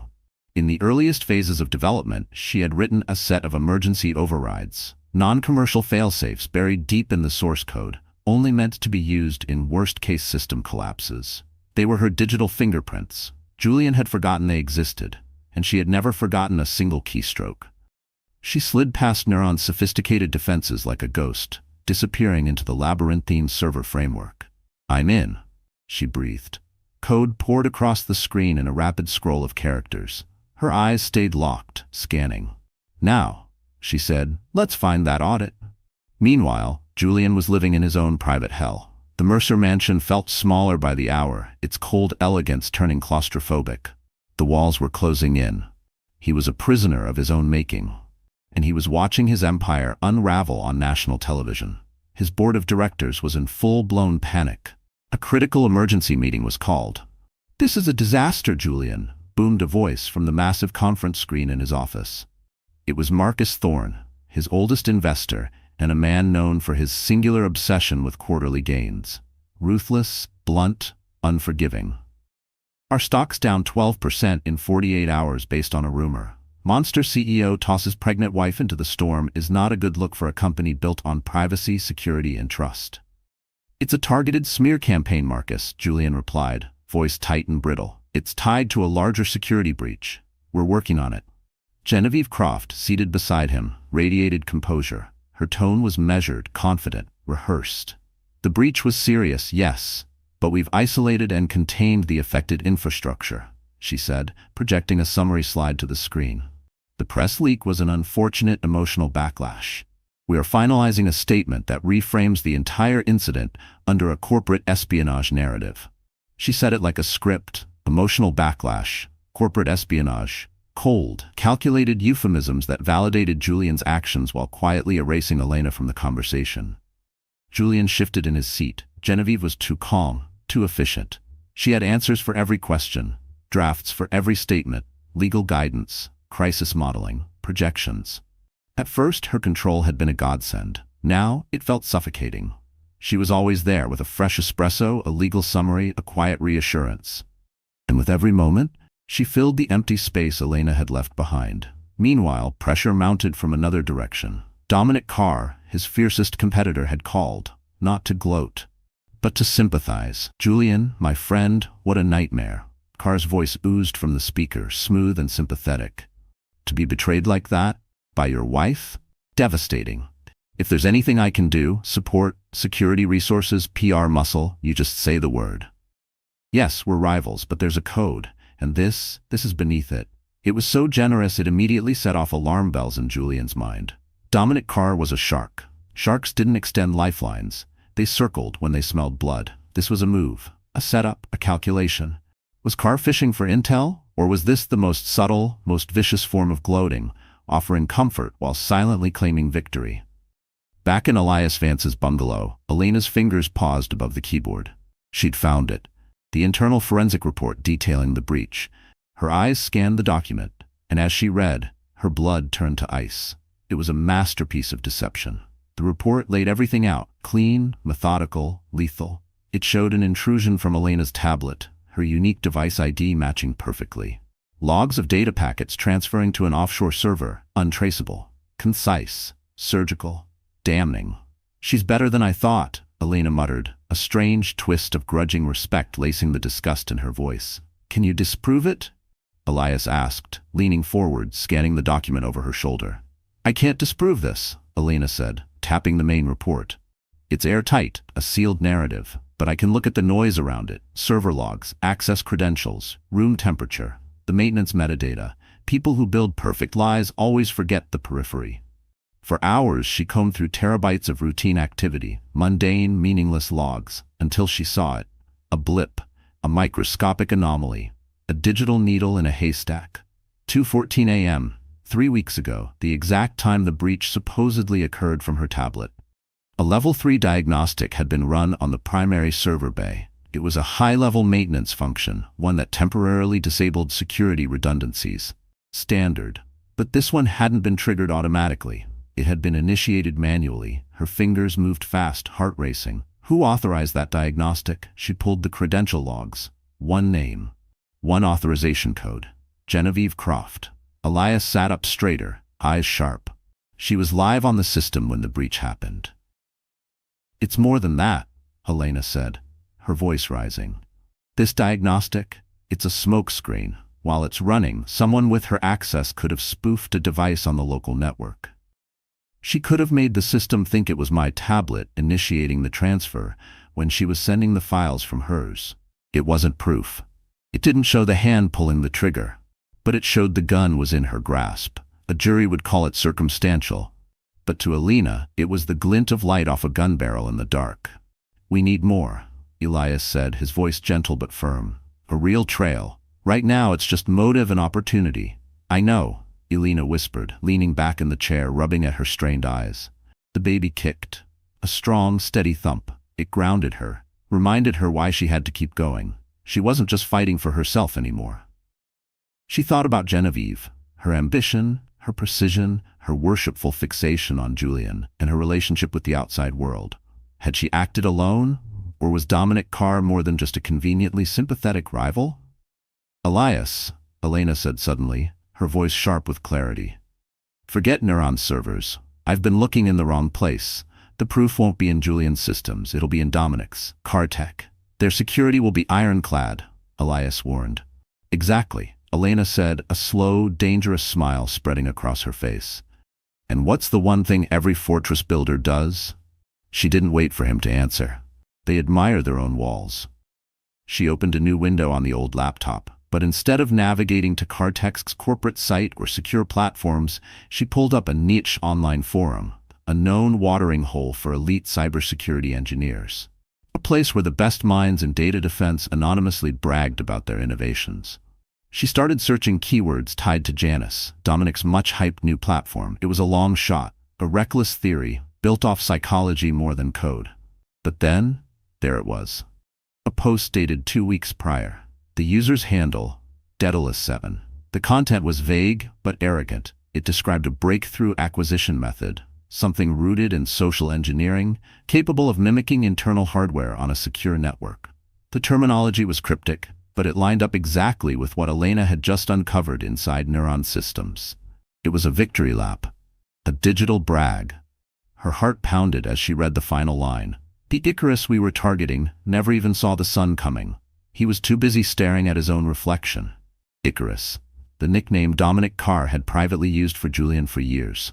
Mocking, condescending, but it wasn't the reference that froze Elena in place. It was the avatar. A tiny stylized image beside the user's name. A minimalist black rook. Elena zoomed in, her hands trembling. 3 years ago, at a company retreat, Julian had gifted each of his top executives a custom laptop skin. For Genevieve, a lifelong chess fanatic, it had been a stark, matte design featuring a single black rook. It was her calling card. Her symbol. She had posted this, Genevieve Croft, using a handle she thought was anonymous, hiding behind an image she thought no one would remember. "Elias," Elena whispered, barely able to speak. "I've got her." The discovery of the Daedalus7 post hit like lightning in the pitch-black room of their investigation. It was the missing link, the bridge between corporate espionage and personal betrayal. It didn't just suggest Genevieve had orchestrated the breach. It connected her directly to Dominic Carr. The Icarus reference was deliberate, a mocking, strategic taunt aimed squarely at Julian. And the Black Rook avatar? That was Genevieve's signature, left behind in a moment of sheer arrogance. "This is it," Elias said, voice tight with contained excitement as he studied the screenshot Elena had captured. "This is the weapon." "But a weapon," he added, "is only as powerful as the person who wields it." "How do we use this, Elena? Quiet word with Julian? A lawyer's letter?" Elena stared at the image. The Black Rook. The digital confession. This wasn't just betrayal, it was war. And war didn't end with whispers. Legal battles dragged on for months, years, drowning truth in paperwork while the lie that wrecked her life stayed public fact. "No," Elena said quietly, "they made the betrayal public. The vindication has to be just as public. It has to be fast, and it has to be devastating." She stood. "Julian's PR team has scheduled a press conference tomorrow afternoon," she said, her voice steel. "He's going to go live, televised, and lay out his story. Frame the breach as corporate espionage, position himself as the betrayed husband, and paint me as, what? A fool? A willing accomplice? A liability? He's going to take control of the narrative. And you're going to crash the party," Elias said, a slow smile spreading. "I'm going to return the narrative to the truth." Elena corrected. "But we can't just dump this on a tabloid site. It has to come from a credible source. A voice people trust." Immediately, one name came to her. Tia Collins. the sharp, respected anchor from the cable news network, CNN. Her coverage of the scandal had been measured. Fair. She hadn't sensationalized Alina's suffering. She'd asked questions, the right ones. Elias reached out through old contacts from his Columbia days. Within hours, they had a private email address for Collins. Elena wrote the message herself. Direct, professional, unapologetically clear. Subject: evidence regarding the Neuron Systems security breach. Miss Collins, you've been reporting on the situation involving me and my husband Julian Mercer. The official story you are about to hear at tomorrow's press conference is false. The truth is a coordinated conspiracy between Neuron Systems CTO, Genevieve Croft, and Cartech CEO, Dominic Carr, meant to steal proprietary technology and destroy Julian's company. Attached, you'll find a dossier with time-stamped verifiable evidence, including internal server logs and a public forum post by one of the perpetrators. I'm giving this to you exclusively. Elena Vasquez. All I ask is that you verify the authenticity, Elena wrote, and that you break the story at exactly 2:15 p.m. Pacific Time tomorrow. Not a minute before, not a minute after. She signed it. Elena Vasquez. She attached the encrypted file. It included everything: screenshots, server logs, access credentials, timestamps, a step-by-step breakdown of how the forgery had been constructed. Her fingers hovered a second longer over the send key, her breath shallow. She wasn't just exposing a crime, she was detonating a truth bomb that could level everything. Then they sent it and wiped the laptop clean. Nothing left but silence. And a stranger's promise to ignite the fuse. The following day, the executive conference hall at Neuron Systems was packed to suffocation. Cameras stood shoulder to shoulder, microphones pointed like bayonets.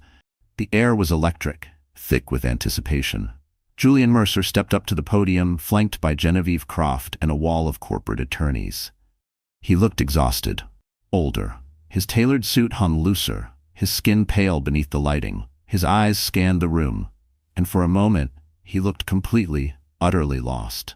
He cleared his throat. The room fell silent. "Thank you all for coming," he began, his voice steady, amplified by a dozen mics. "I know there's been an overwhelming amount of speculation and frankly abhorrent rumor-mongering over the past several days. Today I'm here to set the record straight." He launched into the narrative, measured, well-rehearsed. He spoke of a sophisticated breach, of internal betrayal, of intellectual theft that struck at the very foundation of his company's mission. He never mentioned Elena by name, just vague references, a compromised internal source, a deeply painful personal element. But every word he uttered weighed like lead in his chest. He knew this script, knew it too well. Yet each sentence felt like it belonged to someone else, someone still convinced they held the moral high ground. It was a performance, strong, dignified, tinted with a whisper of heartbreak. Genevieve stood beside him, her expression the perfect storm of loyal lieutenant and emotional pillar, unshakable, serene. But at exactly 2:15 p.m., a stir began in the back of the room. Low at first, a murmur.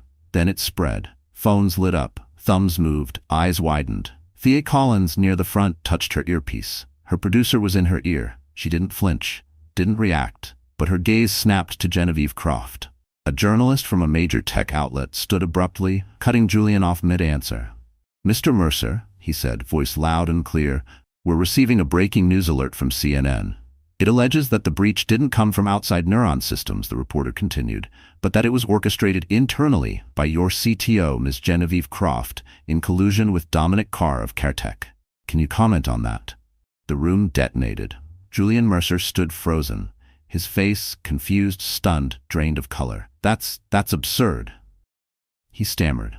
"Our forensic audit was conclusive. This can't be real. Where is this coming from?" Genevieve went stiff. Every ounce of color vanished from her face. Her eyes darted, rapid, calculating, desperate. A cornered animal looking for an escape route. Thea Collins lifted her microphone. Her voice, calm and composed, cut clean through the noise. "Miss Croft," she said, her gaze locked and unrelenting, "my network has just published screenshots from a cybersecurity forum. The posts are from a user named Daedalus7, who outlines a hardware impersonation attack, identical to the one Neuron Systems claims to have suffered. The user's avatar is a black rook, identical to the design on your company-issued laptop. And in one post, the user refers to Mr. Mercer by the codename Icarus.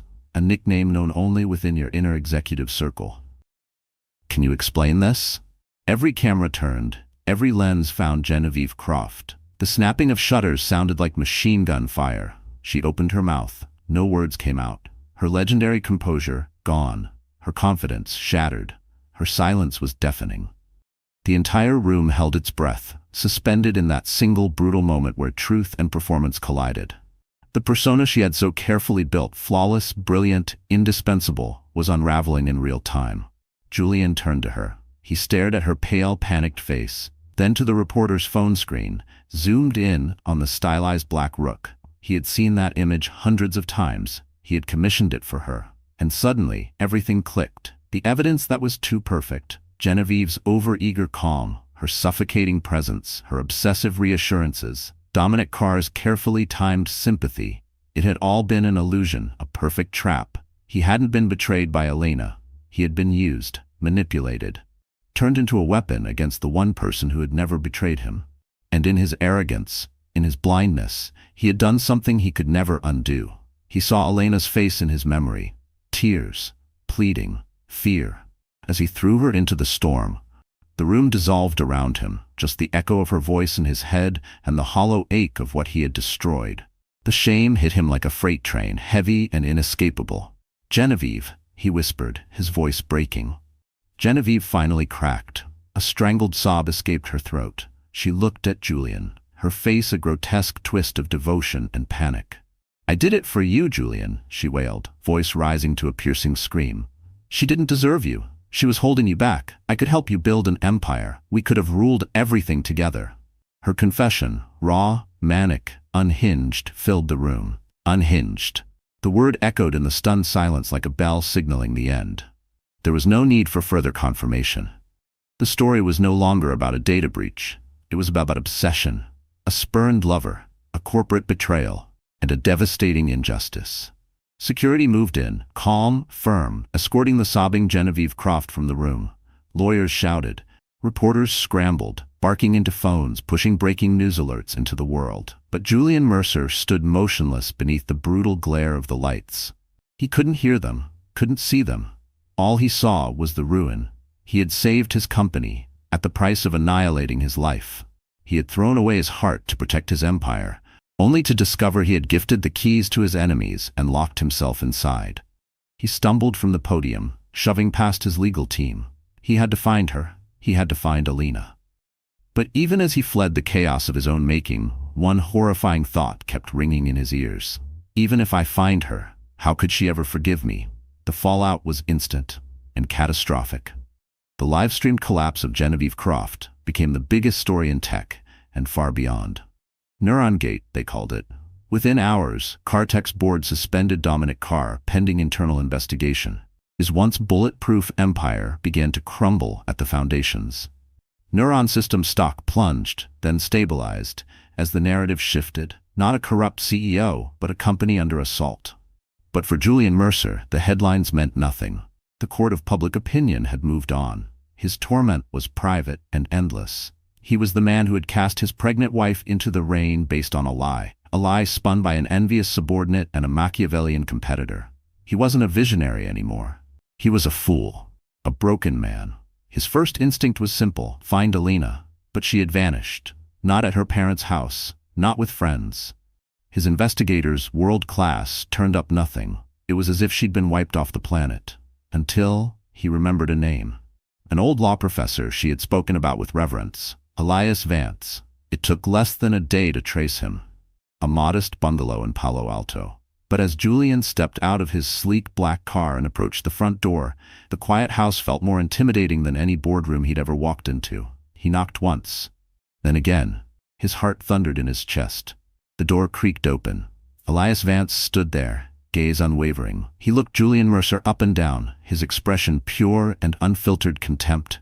"She is not a problem to be solved with your money, Mr. Mercer," Elias said, voice low, each word sharp as glass. "She is a human being, one you tried to break." "Please," Julian choked, all arrogance stripped from him. No CEO, no billionaire, just a desperate, broken man. "I need to see her. I need to apologize." Elias studied him for a moment that felt like an eternity. Then he stepped aside. "Elena," he called gently into the house. "You have a visitor. It's your decision." She appeared from the study, different. The fear, still faint in her eyes, had been eclipsed by something stronger. Resolve. Her hand rested on her belly, not protectively, but as a declaration.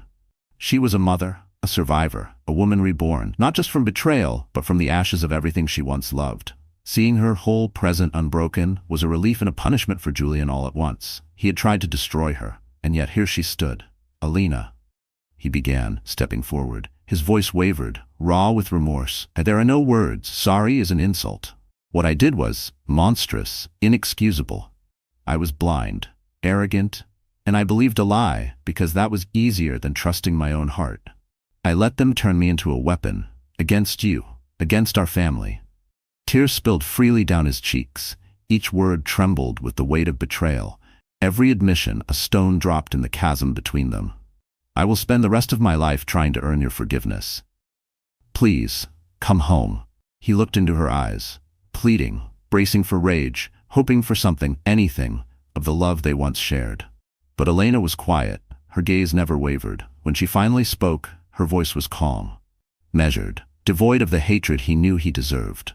"You talk about home, Julian," she said, "but that glass house was never my home. It was yours. I was just a beautiful object you kept inside it." Her words landed like frost across his chest, sharp, cold, final. "The woman you threw out into the rain, she doesn't exist anymore. You destroyed her, and I'm not going to mourn her, because the woman who emerged from that storm is stronger than she's ever been." She inhaled slowly. "You say you were blind, but you chose not to see. You say you were a weapon, but you chose to pull the trigger." "It wasn't the lie, Julian," Elena said, her voice low. "It was that you were capable of believing it. That somewhere inside you, you didn't see me as your partner, but as a liability. That's not a flaw in me. That's a flaw in you." She stepped closer, but not too close, just outside his reach. "I will not deny you your son," she said. "It was mercy and judgment in equal measure. You will be in his life. You will provide for him. You'll have the chance to be a father. But you will not have the chance to be my husband again. You didn't just break my heart, Julian. You broke my trust. And hearts, they can heal. But trust shattered like that, never goes back to whole." Her voice didn't rise. It didn't need to. The finality was unmistakable. Each word was a seal, closing a chapter. Not in anger, but in absolute clarity. Julian stood frozen, the truth hitting him harder than any press headline or corporate fallout ever had. He hadn't come here to win. He'd come for a second chance, and instead he'd been handed something far heavier: consequences. He would be a father, but not a partner. He would see his son, but never as part of a family. Just across a gulf, a chasm he had carved with his own hands. A silence stretched between them, not of tension, but of truth laid bare. He nodded, one jagged movement, and turned away, unable to speak past the grief in his throat. He had lost, not to Dominic Carr or Genevieve Croft, but to the weight of his own fatal flaws. Elena watched him go, her face unreadable. She didn't follow. She stayed in the warm, cluttered house among books, quiet, and second chances. She had her own path now. Weeks later, she filed for divorce. Quietly. The settlement was historic, one of the largest in California. But she took only a fraction of what was offered, just enough to build a new life for her and her son on her own terms.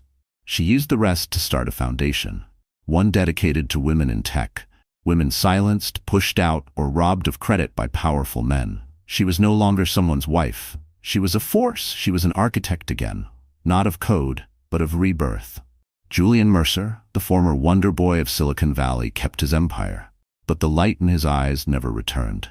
He lived in his glass mansion, surrounded by luxury and legacy, but utterly alone. He had won his war, but lost everything that ever mattered. He had kept his kingdom, and lost his soul. A ghost in a house that could never again be a home. In the end, this wasn't a story about a billionaire's fall. It was a story about a woman's rise. Elena Vasquez walked into that storm with nothing, and came out of it with everything: her strength, her purpose, her freedom. She became her own rescue, her own revolution. She proved that the greatest empires aren't built from glass and steel. They're built from integrity and truth. Julian kept his castle, but Elena reclaimed her power. So the story is over. Our wonderful friends, are you still here at this hour? If you are, something in this story must have stirred your heart. And if it did, then let's take a moment, just you and me, to sit with what it gave us. This wasn't just about betrayal or scandal. It was about what happens when someone is thrown away and chooses not just to survive, but to rise. Elena walked into that storm with nothing. No shelter, no voice, no proof. And yet she walked out with power. And not the kind you measure in headlines or stock prices. I'm talking about real power, the kind that comes from reclaiming your voice when others try to silence it. Her journey reminds us of something vital. Healing doesn't mean forgetting the pain. It means growing so strong that the pain no longer defines you. As writer Haruki Murakami once said, when you come out of the storm, you won't be the same person who walked in. That's what the storm is all about. Elena's strength came not from vengeance, but from clarity. From standing tall in a world that wanted her broken. From turning silence into justice, grief into action, and betrayal into legacy. And that's what we're all capable of, when we stop trying to go back to who we were, and instead grow into who we're meant to be. So if you've ever been betrayed, forgotten, underestimated, if you've ever stood in the rain holding your own heart together, remember Elena. Remember that sometimes storms don't just destroy, sometimes they set us free. If this story moved you, please hit that like button. Share it with someone who might need this reminder today. And don't forget to subscribe, because we're just getting started. We'll be here, telling the stories that matter. Thank you for watching, and thank you for staying.